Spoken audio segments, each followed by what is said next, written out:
Marxist communist கட்சியினுடைய பொதுச் செயலாளர் சீதாராம் யெச்சூரியின் உடல்நிலை கவலைக்கிடமாக இருப்பதாக தெரிவிக்கப்பட்டிருக்கு. தொடர்ந்து ஏற்கனவே அவர் வயது மூப்பு காரணமாக தொடர்ந்து அவர் உடல்நலக்குறைவு காரணமாக மருத்துவமனையில் அனுமதிக்கப்பட்டு சிகிச்சை அளிக்கப்பட்டு தொடர்ந்து மருத்துவ கண்காணிப்பில் அவ்வப்போது மருத்துவ பரிசோதனைக்காக சென்று கொண்டிருந்த நிலையில் தற்போது அவருடைய உடல்நிலை குறித்து மார்க்சிஸ்ட் கம்யூனிஸ்ட் கட்சியை அதிகாரப்பூர்வமாக அறிக்கை வெளியிட்டிருக்கிறார்கள்.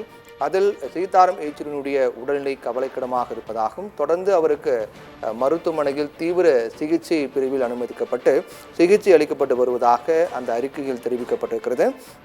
மேலும் தொடர்ச்சியாக அவர் மருத்துவ கண்காணிப்பில் இருக்கின்றார் என்றும் தெரிவிக்கப்பட்டிருக்கிறது. கடந்த சில நாட்களாகவே அவருக்கு தீவிர உடல்நலக்குறைவு காரணமாக மருத்துவமனையில் அனுமதிக்கப்பட்டு அவர் சிகிச்சை பெற்று வந்தார். 72 வயதாகிறது சீதாராம் யெச்சூரிக்கு.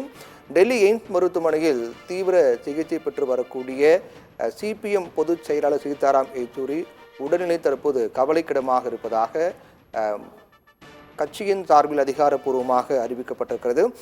அவருக்கு ஏற்பட்டிருக்கூடிய பாதிப்பு என்பது நுரையீரல் தொற்று காரணமாக கடந்த 19ஆம் தேதி மருத்துவமனையில் அனுமதிக்கப்பட்டார். அவருக்கு மேற்கொள்ளப்பட்ட அந்த பரிசோதனையில் அவருக்கு நுரையீரல் தொற்று இருப்பதாக மருத்துவர்கள் தரப்பில் தெரிவிக்கப்பட்டது. அதற்காக தொடர்ந்து சிகிச்சையும் பெற்று வந்தார். நுரையீரலில் ஏற்பட்ட தொற்று காரணமாக கடந்த 19ஆம் தேதி அவர் மருத்துவமனையில் அனுமதிக்கப்பட்டு சிகிச்சை பெற்று வந்தார். தொடர்ந்து சிகிச்சை பெற்று வரக்கூடிய நிலையில் நேற்று இரவு அவரது உடல்நிலை சற்று மோசமடைந்திருப்பதாகவும் தொடர்ந்து வெண்டிலேட்டர் உதவியுடன் தான் சிகிச்சை அளிக்கப்பட்டு வருவதாக தகவல்கள் தெரிவிக்கப்பட்டிருக்கின்றன. இந்நிலையில்தான் கட்சியின் சார்பில் மார்க்சிஸ்ட் கம்யூனிஸ்ட் கட்சியின் சார்பில் அறிக்கையானது வெளியாக இருக்கிறது. அந்த அறிக்கையில் சீதாராம் யெச்சூரியினுடைய உடல்நிலை குறித்து அந்த அறிக்கையில் குறிப்பிடப்பட்டிருக்கிறது.